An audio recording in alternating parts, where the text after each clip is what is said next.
Was my new Prism Commoner deck a boom or a bust? Let's find out. Hi friends, welcome back to Nearly Sane Games. I'm Neil, and this is the Armory Report.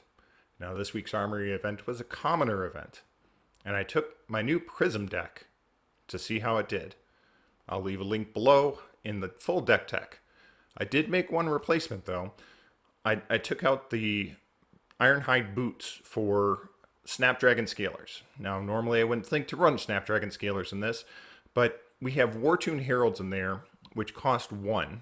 And with those, we can pop the Snapdragons and swing another Herald or something else if we have it. And that was a good addition, and I was very happy that I did that. So let's take a look at the matchups and see how he did.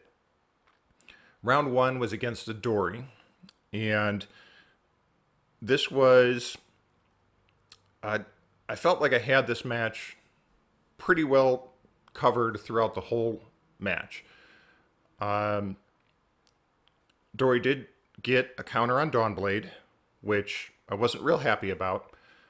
There were swings for 13, and I managed to block 12. I think the defense reactions that I had in this deck were very good in this matchup, and having extras, I was very happy to have some. I would like to put a defense reaction in Arsenal, and that way I can block normally and know that I'm covered when the inevitable pump up comes after that. I was able to get the counter off of Dawnblade, again applying a lot of pressure to Dory. Takes a lot of cards out of her hand and makes that next attack really difficult to do. About mid-game, he was at 3 and I was at 10, putting on a lot of pressure. He took some big hits in order to try to keep cards in his hand, but I just wouldn't let him keep them. The game ended. He was at 2 life. I was still at 7. I threw in another 7 attack, and it was just too much for him, and finally took him down. So my round 2 was against Dash. Now Dash in Commoner is pretty aggressive, and Dash can do a lot of damage in a turn. But I started off with some big beats right away. Again, I'm able to block with 2 cards and still throw a 7 attack, and that's what I focused on doing. So Dash was taking a lot more damage than I was each turn. We got down to Dash took some big hits early on to try to keep cards in his hand, and early on I got him down to 2 while I was still at 15. I had several cards in Soul, and I decided that I really liked my hand, and I wanted to start getting out Spectral Shields. And I had a hand that I could get a Spectral Shield, swing a Spectral Shield, and still throw a Herald. And I knew that's the kind of pressure I needed to really turn the game. So I took a huge attack, and I just took it in order to keep the cards in hand. I knew that once I got the Spectral Shield out and was swinging with a Spectral Shield and a Herald every turn, I would have the pressure I needed to keep on Prism or keep on Dash and be able to take over the game. So I went down to 3, and so now we're 2 to 3. Dash, by the way, was the only character I think in the evening that popped one of my Heralds, and I think there was a 0 to 66 power that actually popped it.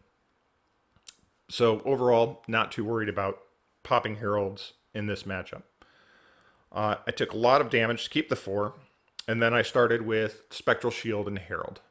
And that was, we're talking 11 damage every turn when he's at 2 life. So I believe he went down to 1 life and had to block out the Herald. And now I'm just pulling cards out of his hand. And as I was going along, I was looking for that great double attack, which I wasn't able to quite keep in my hand. But what I was able to do was to throw a Herald at him and then pop out another Spectral Shield. And now I have 2 spectral shields that I'm able to defend and still keep a ton of pressure on him.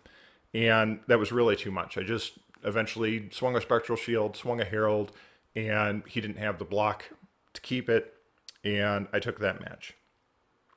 My third round was against another Dory. Apparently Dory is becoming popular in Commoner, and I have just the deck for that. The first attack he threw at me, he took the play, and he swung Dawnblade, and I laid down 9 block for the 3 attack. And I'm kind of happy I did, because he pumped up Dawnblade up to 11. And so I still took 2, pretty much laying down my hand. And soon after that, I was able to get a lead the charge turn with 2 Herald of Protection reds. And that was a spectacular turn, because I'm swinging for 14. The first Herald hit, goes into my soul, create a Spectral Shield, and then throw the second Herald at him, which he used 2 cards to block that out, which I was fine with, because, again, the more cards you can take out of Dory's hand, the less questions you have about what Dory's throwing at you. So early on, I got him down to 4 while I was still at 13. I took an occasional one-off attack. I think he threw a Scar for Scar at me for 4. And I was happy to just take that, because I knew there wasn't going to be a whole lot of reactions from that. He didn't have any cards in hand to follow it up. I think he had a few other smaller attacks that he would swing before Dawnblade. And I was happy to take those, because I know there wasn't going to be any reaction with them. So here's 3, here's 4. And we ended up at, he was at 4 and I was at 5. And I threw a red herald at him. He was at 4, and he blocked for 6. And I added a yellow pummel onto that, which made that 4 damage coming through for lethal, which he couldn't deal with. So my 4th and final round this evening was another Dory. And I just came out with early pressure and was just slinging big attacks at him, and he was very frustrated with the match. He said that the match he thought was unwinnable, and I kind of believe him. Early on, I got him down to 5, and I was still at 14 life. This gave me a lot of flexibility in what kind of damage I was taking. This let me keep 4-card hands or 3-card hands that I had great power with. And in late game, the Spears of Surreality proved to be a great card. Here I can pitch a blue and swing 3 with Phantasm. So if you have a bunch of 6 attacks, it's going to be a little bit harder. But throw the spears at him. He's got to take a card from his hand. He's low on life. And then I can follow it up with a Herald and send over a lot of damage.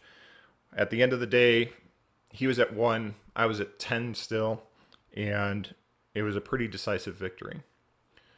So I was very happy with the results of this deck. This deck really surpassed what I thought it was going to do. I thought this was going to be a pretty good deck, but maybe not as good as my Oldhim deck, and it proved to be much better. I was in control for much of the match, and I was able to have those big turns where I'm swinging with lead the charge, so I'm able to get in 14 damage, or I'm able to pop my Snapdragon Scalers and still get in 14 damage. It was very strong.